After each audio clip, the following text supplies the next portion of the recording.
आदिवासी जमिनीला माझ्या बालमित्रांना सर्वांना माझा नमस्कार. आज जागतिक आदिवासी दिन, जगभर आदिवासी दिन उत्सव तसेच विविध उपक्रमांनी साजरा होऊनच आदिवासी या शब्दाला हजारो वर्षात इतिहास आहे. जंगल, डोंगर, दऱ्यात राहणारा, बाहेरच्या जगात संपर्क नसणारा अधिकाची ओळख आहे.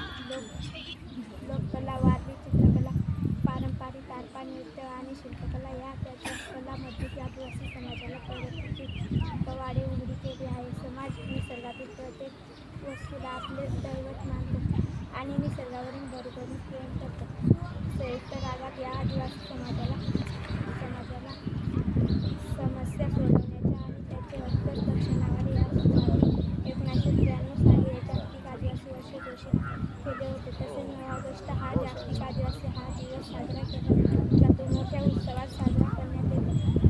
आदिवासी हे मूळ निवासी असून भारतात 461 जमाती आहेत. भारताच्या प्रत्येक राज्याच्या आदिवासी समाजाचे प्राबल्य असल्यामुळे हा समाज आता हळूहळू मुख्य प्रमाणात सामील होत आहे. आपल्या राज्यात भिल्ल, गोंड, वारली, कांतकारी, मांडिया, कोकणा, ठाकूर या जमाती आहेत. पण हा समाज शेकडो वर्षांपासून अन्याय सहन करत आल्यास रागात राहणारा हा समाज शिक्षणापासून दूर जात राहिला. परिणामी समाज शिक्षण राहिला. परिणामी वाढत गेली रोज शेतजमिन्या व वीटभट्टीवर मजूर म्हणून तो राबत राहिला. पिढ्यानपिढ्या हे असं चालत राहिलं.